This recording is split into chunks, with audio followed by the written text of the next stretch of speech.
तो फाइनली पाकिस्तान ने श्रीलंका को पहला ओडीआई मैच हरा दिया मात्र 6 रन से। किसकी वजह से? सिर्फ आप लोगों की वजह से।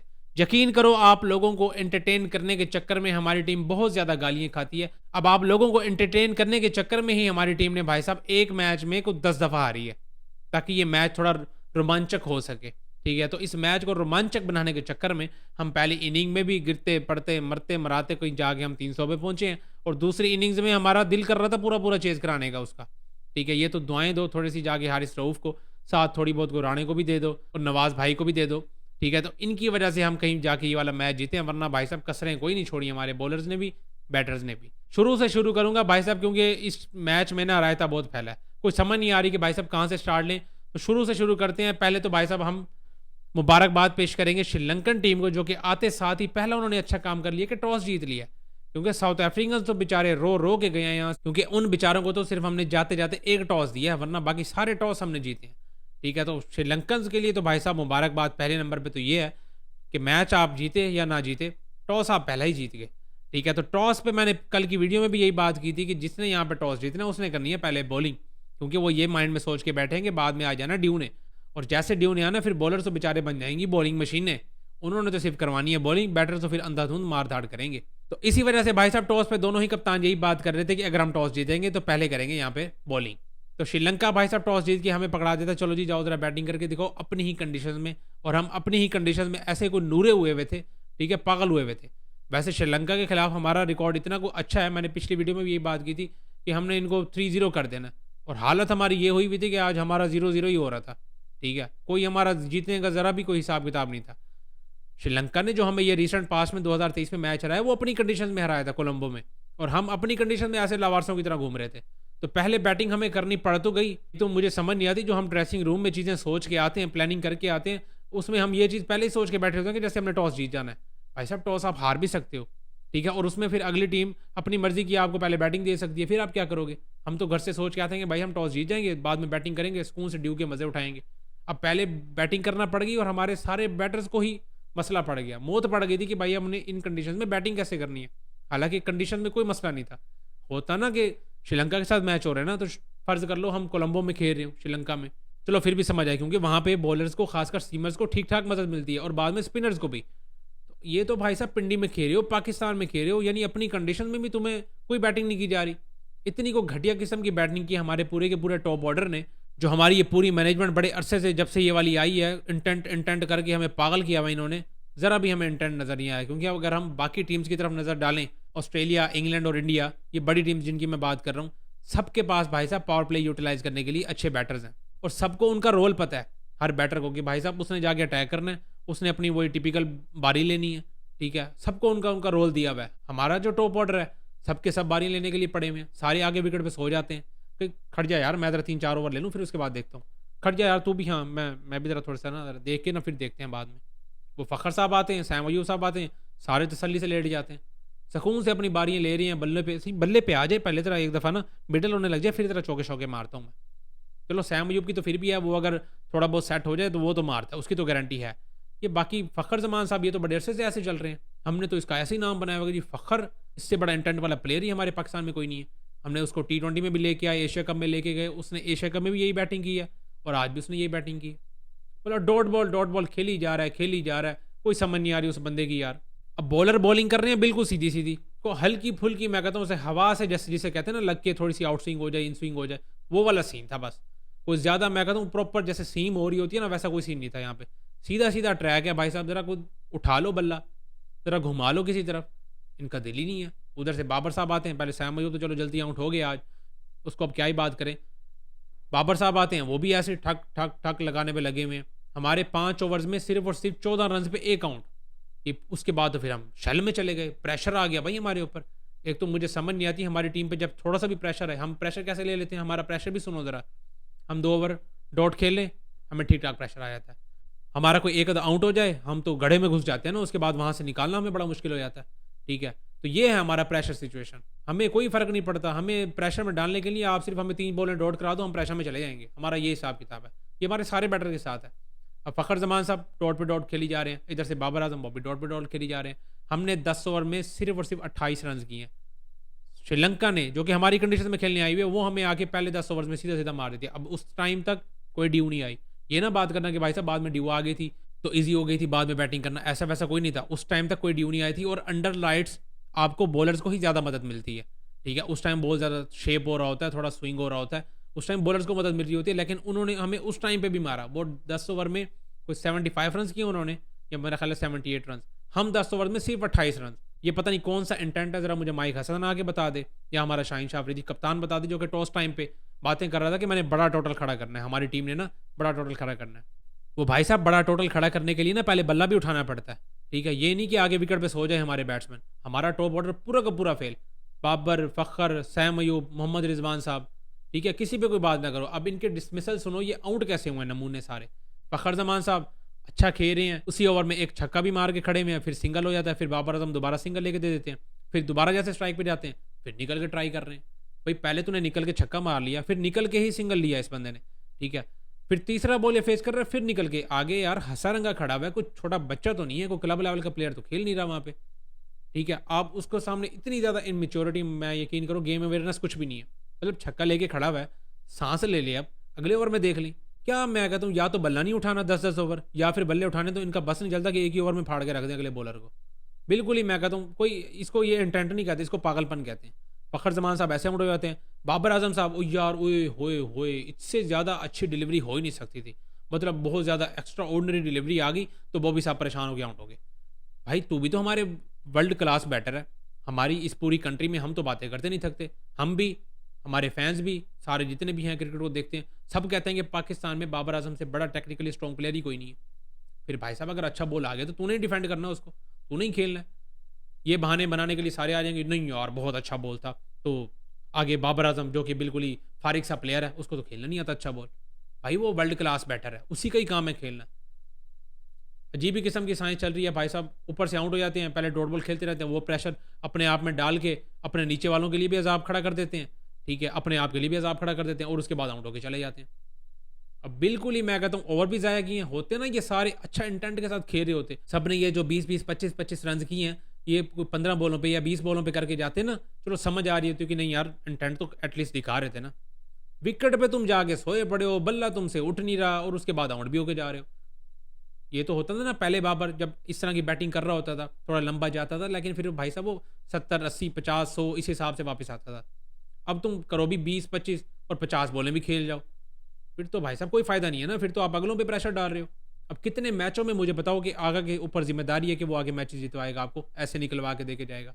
अब आगा पे देख लें तो वो बंदा इंप्रूव करके आया। उसकी जो पहले इनिंग्स थी साउथ अफ्रीका के खिलाफ, ये वाली कि ऊपर से आउट हो गए थे और वो बंदा नीचे से 50 करता था, लेकिन 100 बॉलों पे। आज वो बंदा 100 करके जा रहा है, ठीक है, और इंटेंट देख लो उसका, उसका स्ट्राइक रेट देख लो, तो उसमें तो इंप्रूवमेंट है। हमारे जो बड़े स्टार्स हैं उनमें क्यों नहीं है इंप्रूवमेंट? वो तो वैसे के वैसे ही पड़े हुए हैं सारे के सारे। तो आगा की यार बहुत ही ब्रिलियंट किस्म की नॉक ये वाली मैं तो कहूँगा, ठीक है। और साथ ही साथ हुसैन तलत की, क्योंकि आगा पे मैं यही बात कर करके थक गया हूँ यार। वो बंदा बेचारा ना, उसके नसीब ही कुछ ऐसे हैं, ठीक है। वो बेचारा टेल के साथ आके सेंचुरी करके चला जाता है।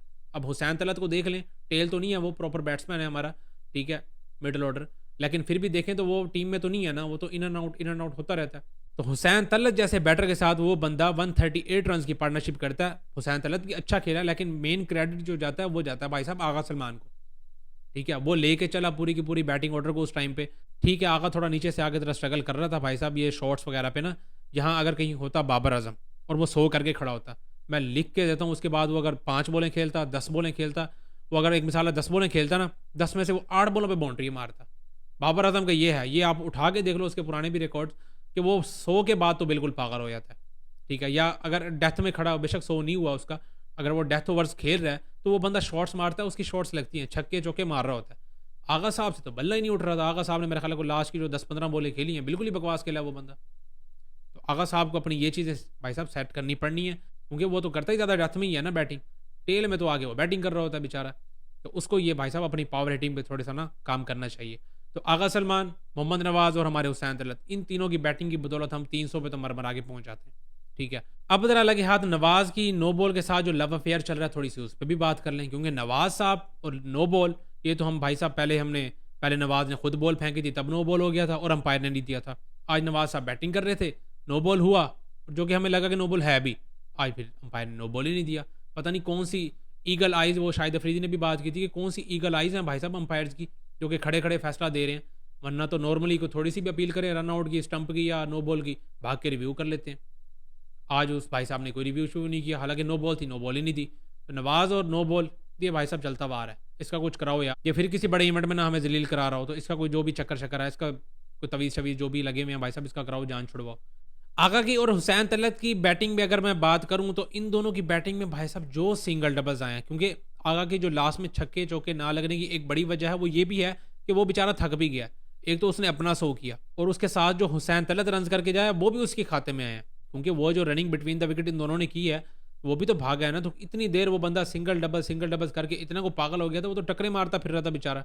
वो मेरा ख्याल है चमीरा था, पता नहीं उनका कौन सा बॉलर था, उसके अंदर जाके बच गया ये। हमारे आका साहब इतने ज़्यादा हिल गए थे डबल डबल डबल ले लेके, ठीक है। तो इतनी ज़्यादा उन्होंने रनिंग बिटवीन द विकेट अच्छी की है, जिसकी वजह से वो बाद में उस बंदे से फिर हिटिंग भी नहीं हुई। तो ये थी पाकिस्तान की बैटिंग, जैसे तरसे गिरते पड़ते मरते मराते किसी तरह भाई हमने 300 तो कर लिया, ठीक है। हालांकि कहीं से लग नहीं रहा था कि हम 300 तक पहुंचेंगे भी, लेकिन कर लिया भाई हमने, जैसे भी ऐसे ही हैं हम। तो 300 पे हम किसी तरह पहुंच जाते हैं। अब आ जाते हैं हमारी पाकिस्तान की बॉलिंग, और पाकिस्तान की बॉलिंग मतलब पहले ही हाथ जोड़ के बैठ गए थे, ओए हो ड्यू आने वाली है, अभी हमारा काम खराब हो जाएगा।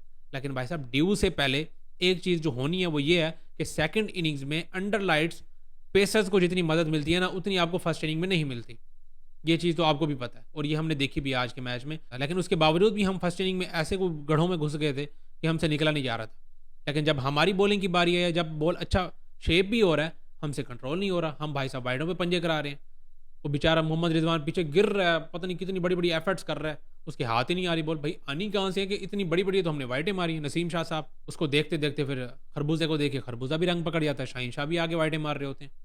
तो ये नया बॉल जहाँ पे हमने प्रेशर बनाना था दोनों ही इनिंग्स में, मतलब पहली इनिंग में हमने बैटिंग से प्रेशर बनाना था कि पावर प्ले यूटिलाइज करना था, और दूसरी इनिंग्स में हमने ये देखना था कि पावर प्ले में हम जाके ना जाते ही कोई एक दो आउट कर लें। हमने दोनों पावर प्ले बकवास खेले, उधर से बैटिंग में इधर से बॉलिंग में। तो ये पाकिस्तान टीम को ज़रा देखने वाला है कि भाई नया बॉल हमें अच्छा करना चाहिए। दोनों ही हमारे प्रीमियम बॉलर्स हैं, ठीक है, और दोनों का ही बेड़ा गर्क हुआ है। शाहीन ठीक है इकोनॉमिकली अच्छा गया है, लेकिन भाई साहब नया बॉल आपको करके देना पड़ना है, और हमें ऊपर से आपके आउट चाहिए ही चाहिए, खासकर जब इतना का टोटल लगा हुआ हो। क्योंकि ये विकेट जो था ये भाई साहब सीधा सीधा 350 प्लस का था। वो तो हमारे बैटर ने इतना को बेड़ा गर्क कराया अपना। जब हम इतनी गंदी बैटिंग करने के बाद भी 300 कर सकते हैं यहाँ पे, तो आप ये सोचो कि अगर हमारा स्टार्ट अच्छा हो जाता फिर तो हम यहाँ पे 350-400 भी लगा सकते थे। तो विकेट में कोई मसला नहीं था, हमारे बैटर्स में मसला था। और उसके बाद जब सेकंड इनिंग में हमारे बॉलर्स आए हैं, फिर हमारे बॉलर्स में मसला हो गया। तो ये चीज़ तो बड़ी अरसे से चलती भी आ रही है। तो ये था भाई साहब नसीम और शाहीन के दरमियान, आप देख लें कि 3 ही ओवर्स में को 16-17 रन एक्स्ट्रा में दे के खड़े हुए थे। ये इनका अजीब ही हिसाब किताब चल रहा था, पता नहीं हम कौन सा प्रेशर बनाने आए हुए थे। ये 10 ओवर्स में मेरा ख्याल है कुछ 70 प्लस रन ये करके खड़े हुए हैं, और हमारे 10 ओवर देख लेते पहले बैटिंग में तो हमने सिर्फ और सिर्फ 28 रन किए थे, एक आउट भी। अच्छा, जिस तरह की बॉलिंग शाहीन शाह अफरीदी और नसीम शाह ने स्टार्ट के ओवर्स में की है, उसी तरह की फील्डिंग भी हमने की है। कैच हम ड्रॉप करते हैं सलमान अली आगा सीधा, मैं कहता हूँ रेगुलर स्लिप में जो कैच होता है ना, या तो हो ना कोई ऑकवर्ड हाइड पे, ऑकवर्ड हाइड होती है ये वाली चेस्ट हाइड पे, जहाँ पे आपको पता नहीं होता कि आपने ये वाली ग्रिप देनी है या ये वाली ग्रिप देनी है। आपको ये उस टाइम पे आइडिया नहीं, क्योंकि बिल्कुल ऑकवर्ड हाइड हो जाती है ना, बिल्कुल अचानक आपको पता तेज तो स्लिप में कैच आना ही आना है। अब उस बंदे के पास कैच आता है बिल्कुल ही नॉर्मल, ठीक है, उसके बावजूद भी वो बंदा कैच छोड़ देता है। हालांकि वो स्लिप का बड़ा अच्छा फील्डर है, लेकिन उसके बावजूद भी ये कैचेज आपको भाई ये करने पड़ने हैं। अब ये ना कहोगे वैसा अच्छा फील्डर है आज बैड लक हो गई, भाई बैड लक नहीं चाहिए हमें। ये फील्डिंग वाहिद डिपार्टमेंट है जहाँ पे कोई कंडीशंस अप्लाई नहीं होती, मतलब बैटिंग में बॉलिंग में कंडीशंस अप्लाई हो रही होती है। भाई आज बैट्समैनों को फेवर कर रही है या नहीं, आज बॉलर्स को फेवर कर रही है, ये आप कह सकते हैं। लेकिन फील्डिंग में आपको भाई कोई मसला ही नहीं है, कोई इशू बनता ही नहीं है, वहाँ पे कोई एक्सक्यूज़ नहीं बनता, वहाँ पे आपको करके देना ही देना है। तो आगा सलमान एक कैच ड्रॉप कर देते हैं, ठीक है। उसके बाद हमारे फ़खर जमान साहब 1 घंटा पूरा, मैं कहता हूँ बॉल हवा में घूमती रह गई है, डांस करती रह गई है, और नीचे फ़खर जमान साहब 2 घंटे डांस करते रह गए। ये दोनों का आपस में चल रहा था। इतना टाइम मिलने के बावजूद भी फ़खर चाचू कैच, मैं कहता हूँ बॉल के पास मर मर के जाते हैं, जज ही नहीं हुआ उस बंदे से। और उसके बाद पता नहीं ऐसे कोई एक्शन वैक्शन करके दिखा रहा था हमें कि भाई वो पता नहीं कौन सी लाइट पड़ गई है इसकी आंख में, समझ से काम भाई रहा यार हमारे फील्डर्स की ना। उसके बाद हमारे नसीम शाह साहब वो अजीब ही फुटबॉलर बना फिर रहा होता है, ठीक है, वो टांगों से बॉल रोकने की कोशिश करता है, थर्ड मैन पे खड़ा होता है तो ओवर रनिंग कर लेता है, पहले निकल जाता है, बॉल पीछे गुजर रही होती है। ये हमारी शुरू की फील्डिंग है। जैसे हमारी बॉलिंग घटिया, उसके साथ साथ हमारी फील्डिंग भी घटिया। बाद में कहीं आता है भाई साहब हमारा Haris Rauf. Haris Rauf back to back हमें विकेट्स दिला के देता है। हम में थोड़ी उम्मीद जागती है कि नहीं भाई साहब हम ये वाला मैच जीत सकते हैं और हम अपनी कंडीशन में खेल रहे हैं, हमें थोड़ी शर्म करनी चाहिए। ठीक है, हारिस रऊफ ने आगे हमें बताया, वो अच्छी पेस के साथ उस बंदे ने बॉलिंग की, साथ ही साथ राणे ने दूसरे एंड से, राणे ने भाई साहब कम पेस के साथ भी अच्छी लेंथ को हिट करता रह गया और वो बंदा अच्छी तकड़ी बॉलिंग, एक एंड से राणा, दूसरे एंड से हारिस रऊफ विकेट्स ले रहा है। ठीक है, तीसरे एंड पे आ जाता है हमारा बाबर आजम। मतलब एक आपका पहले वो स्लिप पे थोड़ा सा ना कैच गिरता है, साथ ही भाई साहब शाहीन शाह अफरीदी आपको पता है अच्छी कप्तानी, वो अलग बात है, लास्ट में उस बंदे ने भी ब्लेंडर मारा। ठीक है, स्लो ओवर रेट की वजह से फिर एक फील्डर हमें अंदर रखना पड़ गया।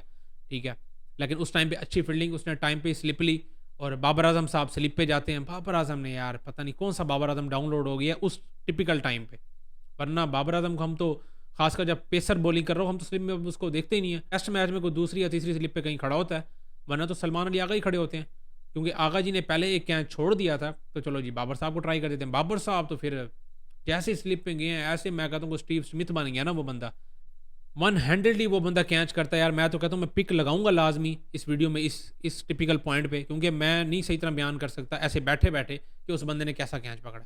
यकीन करो मैच को ना टर्न करने वाली जो असल चीज़ थी ना वो हारिस रऊफ और इस बंदे का कैच था। ठीक है, क्योंकि सारा जो उसके बाद जो हमारी फील्डिंग हुई है, राणा मैं कहता हूँ बाउंड्री पे जा जाके वो हमें इंग्लैंड वाली फील आने लग गई थी, ऑस्ट्रेलिया वाली की पता नहीं हमारी टीम में वो वाली रूह आ गई है। जैसे इंग्लैंड और ऑस्ट्रेलिया के जो फील्डर्स हैं वही ऐसे हमें एफर्ट्स करते हुए नजर आते हैं कि बाउंड्री रो पे वो कैच पकड़ के मतलब बाहर से छक्के को पकड़ के अंदर वो फेंक रहे होते हैं। ऐसा ही आज राणे ने भी एफर्ट की, फिर बाद में सैम अयूब को देख लें तो वो भी डाइवें लगा लगा के बॉलें पकड़ रहा था।